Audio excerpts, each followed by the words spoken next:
Wish me a happy Valentine's Day when you call. That'd be nice. Evlilik həqiqətən qorxuldurmu? Yoxsa biz bir başqasının dünyasına daxil olmanın məsuliyyətindən mi qaçırıq? Bir zamanlar həyatın ən güvənli limanı sayılan bu müqəddəs bağ indi bir çoxları üçün azadlığın sonu və bitməyən öhdəliklər kimi görünür. Bəlkə də qaçdığımız evlilik deyil, bir başqasının dünyasına daxil olarkən özümüzü itirmək qorxusudur. Tarix boyunca ailə fərdin cəmiyyət daxilində tapdığı ən təhlükəsiz sığınacaq və həyatın fırtınalarına qarşı ucaldılan ən möhkəm qala hesab olunub.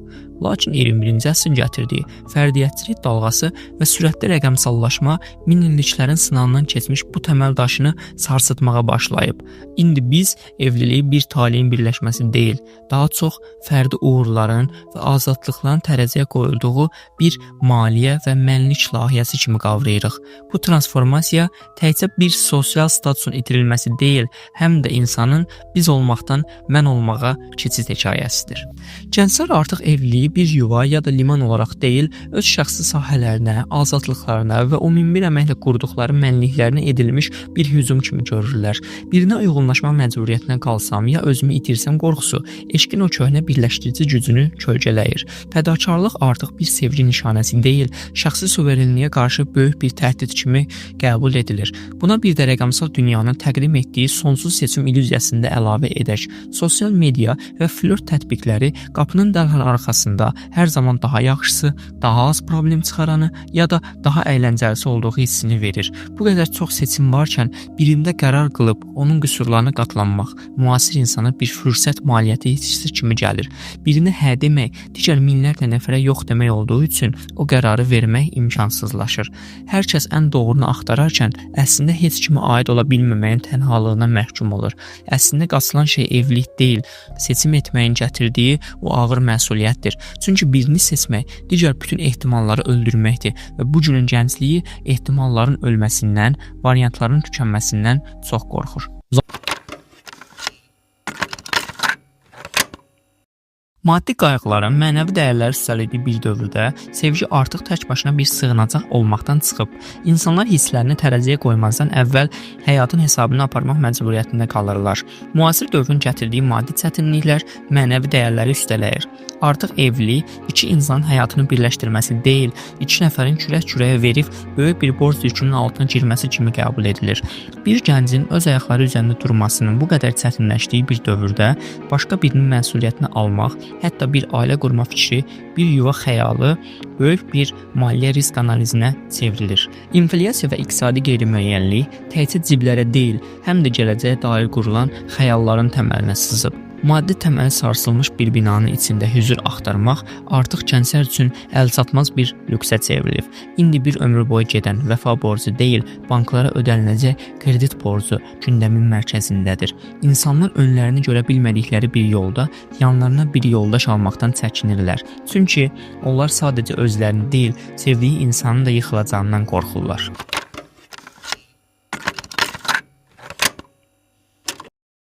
Müasir cəmiyyət bizə təlim bir məhrumiyyət deyil, bir imtiyaz olduğunu təlqin edir. Artıq başqasına ehtiyac duymadan xoşbəxt olmağın formulları hər küncdə qarşımıza çıxır və bu, biz olmağın cazibəsini getdikcə azaldır. Əvvəllər evlənməmək toplumun gözündə bir əskiklik ya da bəxti bağlılıq kimi görülürdü. Bekar qalmaq bir növ sosial izolyasiya demək idi. Ancaq bugün bekarlıq artıq bir çatışmazlıq deyil, alqışlanan bir yaşam tərzi, yəni lifestyle halına gəldi. Modern dünya tək başına səyahət edən, tək başına evlərdə yaşayan və tək başına əylənən insanı azad və güclü olaraq markaladı. Bununla bərabər tərəfdaşlardan gözləntilərimiz də heç olmadığı qədər yüksəldi. Əvvəllər bir partnerdən gözləntilər çox dəqiq idi. Güvən, sədaqət və bir yuva. İndi isə partnerimiz eyni anda həm ən yaxşı dostumuz, həm ən yaxşı aşiqimiz, həm intellektual partnerimiz, psixoloqumuz və karyera dəstəkçimiz olmasını gözləyirik. Bir insan üzərində bu qədər rolun ağırlığı o ideal kişini tapmaq demək olar ki, imkansız hala gəlir. Ən yaxşısı gəlməyəcəsi niyə vasat birinə razı olayım düşüncəsi gənclərə uzun vadəli bir gözləm otağına həbs edir.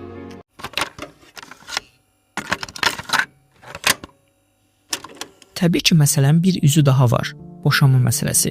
Bu günün gəncləri çevrələrində xoşbəxt evliliklərdən çox səs-küylü boşanmalara şahid olublar. Bir çoxu hətta boşanmış ailələrin uşaqlarıdır. Onlar üçün evlilik anlayışı bir son deyil, hər an bitə biləcək, bitdiyində isə həm maddi, həm də mənəvi olaraq insanı dağıntı altında buraxa biləcək bir şeydir. Keçmişin qırıq aynaları öz gələcəyini görməyə çalışan bir nəsil üçün sadiqlik artıq təhlükəli bir qumardan başqa bir şey deyil. Uşaqlıq travmaları və ətrafdakı uğursuz nümunələr evliliyi bir liman kimi deyil, hər an batma təhlükəsi olan bir gəmi kimidir.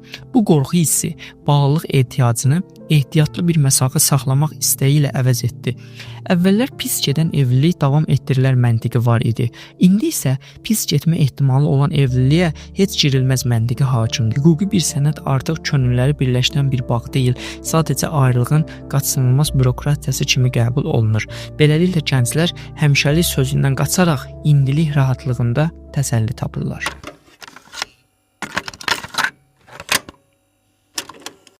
Məsələnin rəqəmsal tərəfi də var. Rəqəmsal dünya bioloji bir yoldaşı olan ehtiyacı sosial anlamda maskalamağa başladı.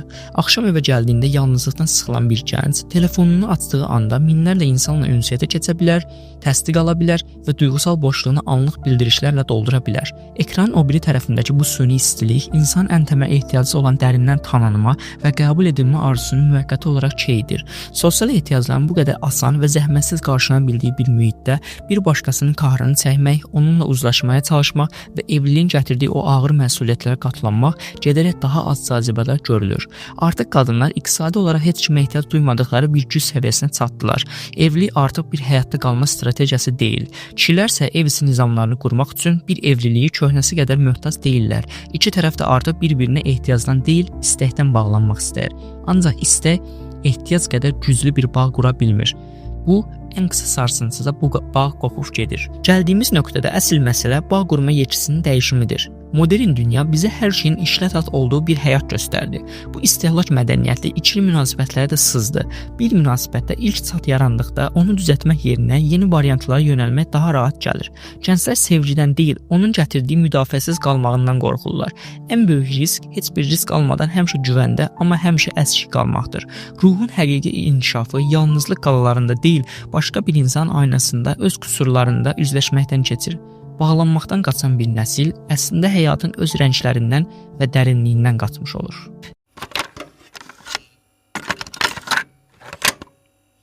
Gəldiyimiz nöqtədə aydın olur ki, müasir insanın qaçdığı şey evlilik deyil, öz mənliyinin sərhədlərini bir başqası üçün genişləndirmək məcburiyyətidir. Biz olmağın gətirdiyi o qaçılmaz güzəştləri azadlığımıza qəsd kimi qəbul edirik. Lakin bu hədsiz azadlıq arzusunun sonunda bizi gözləyən mənzərə divarları hər kəsdən qorunmaq üçün uzaldılmış, amma içində heç kimin yaşamadığı soyuq və steril bir qaladır. Biz o qalanı tikmək üçün ömrümüzü xərcləyirik.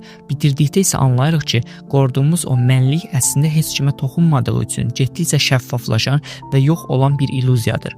Müasir insan bir ömür boyu itirməkdən qorxduğu o müqəddəs azadlığını qoruyub saxlaya bilsə də, sonda ancaq öz cənazəsində tək başına iştirak edə biləcək qədər azaddır.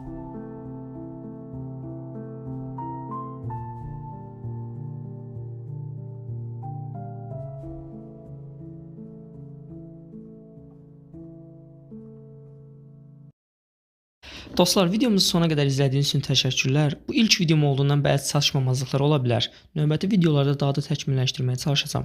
Sizlərin də hər hansı tövsiyə və məsləhətləriniz varsa, şərh hissəsində bildirə bilərsiniz. Video xoşunuza getsə videomu bəyənməyi və əgər bu kimi psixoloji, fəlsəfi və qlobal məsələlərlə bağlı videolar görmək istəyirsinizsə, kanala abunə olub Azərbaycan gəncliyinə dəstək ola bilərsiniz. Özünüzə yaxşı baxın. Allah'a əmanət olun.